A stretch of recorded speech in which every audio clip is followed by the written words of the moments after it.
इस वीडियो में हम COP ऑफ चिलर प्लांट यानी चिलर प्लांट के COP के बारे में बात करने वाले हैं। तो इस टॉपिक को सही से समझने के लिए हमारी इस वीडियो को शुरू से लेकर लास्ट तक देखते रहिए। तो सबसे पहले बात आती है कि आखिर COP होता क्या है। तो देखिए, जो COP होता है उसका पूरा नाम कोफिशिएंट ऑफ परफॉर्मेंस होता है, यानी जो हमारे चिलर प्लांट की परफॉर्मेंस होती है उसको ही हम चिलर प्लांट की COP कहते हैं। यानी अगर आपसे कोई पूछे कि COP क्या होती है, यानी चिलर प्लांट की जो COP है वो क्या होती है, तो आप सीधा सीधा एक बात भी कह सकते हैं कि performance of chiller plant is called COP of chiller. अब इसको निकालने का एक फॉर्मूला होता है, उस फॉर्मूले की मदद से ही हम इसको निकाल सकते हैं। वैसे देखा जाए तो बेसिकली परफॉर्मेंस निकालने का एक ही फॉर्मूला होता है। यहाँ पे हमें जो आउटपुट मिल रहा है उसको हमें इनपुट से डिवाइड करना होता है। इसके बाद जो हमारा रेशियो आता है उसको ही परफॉर्मेंस कहते हैं। तो कुछ ऐसे ही हमारी ये COP भी निकलती है। तो यहाँ पे जो हमारा COP का फॉर्मूला होगा वो होगा cooling in kilowatt divided by electricity in kilowatt. यानी हमें आउटपुट में चिलर प्लांट तो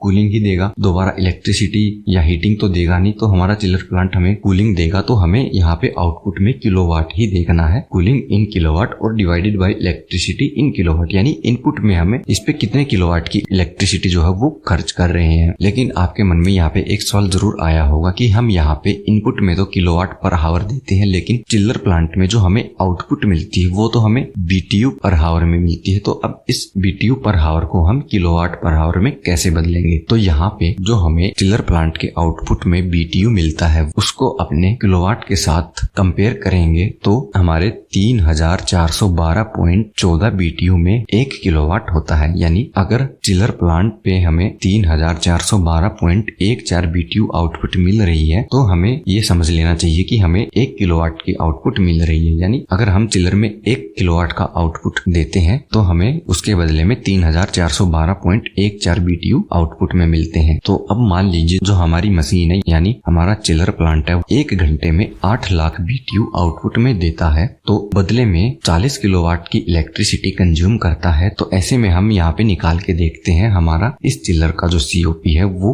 कितना होगा। तो सबसे पहले हमें BTU को किलोवाट में कन्वर्ट करना पड़ेगा। तो यहाँ पे हम 8 लाख को 3412.14 से डिवाइड करेंगे तो जो हमारा आंसर आता है वो 234.45 किलोवाट कूलिंग में आता है। तो अब हमारे पास इनपुट यानी 40 किलोवाट था ही, तो अब हमें जो आउटपुट हमें मिला वो भी किलोवाट में मिल गया है। तो अब COP निकाल के देखते हैं। तो 234.45 डिवाइडेड बाय 40, तो जो हमारा COP यहाँ पे निकल के आता है वो 5.86 का आता है। यानी हमारे इस चिलर प्लांट की जो COP है वो 5.86 आ गई। अब ये जो 5.86 है ये ना किलोवाट में है ना एम्पियर में ना कुछ, ये जस्ट इसका रेशियो है। नाउ अब इसका मतलब क्या हुआ, इसका मतलब ये हुआ अगर हम अपने चिलर प्लांट को इनपुट में 1 किलोवाट देंगे तो हमें इसके आउटपुट में 5.86 किलोवाट की कूलिंग मिलेगी। इसकी मदद से हम पता लगा सकते हैं कि जो हमारा चिलर प्लांट है वो सही से काम कर रहा है कि नहीं कर रहा, इसमें कोई कमी तो नहीं आ गई, इसमें किसी मेंटेनेंस की तो जरूरत नहीं है। ये पता करने के लिए सिंपली आप चिलर प्लांट की जो नेम प्लेट है उसके ऊपर दी गई इसकी COP को देख सकते हैं। अगर चिलर प्लांट की जो प्लेट है उसके ऊपर जो COP दी गई है और कैलकुलेट करने के बाद जो हमारी COP आई है अगर वो दोनों बराबर हैं तो हमें ये समझना चाहिए कि जो हमारी मशीन है वो एकदम सही परफेक्ट काम कर रही है। लेकिन अगर हमारी कैलकुलेट की गई जो COP है वो हमें कम मिलती है तो हमें ये आसानी से समझ जाना चाहिए कि जो हमारी मशीन यानी चिलर प्लांट है उसमें किसी न किसी तरीके की कोई न कोई गड़बड़ है और हमें इस मशीन की मेंटेनेंस करने की जरूरत है। तो उम्मीद है ये टॉपिक आपको समझ में आ गया होगा। इससे जुड़ा अगर आपका कोई भी सवाल है तो आप हमें नीचे कमेंट में पूछ सकते हैं। इसके अलावा अगर आप इलेक्ट्रिकल के बारे में और भी जानना चाहते हैं तो इसके लिए आप हमारी लेफ्ट वाली और राइट वाली दोनों वीडियो देख सकते हैं।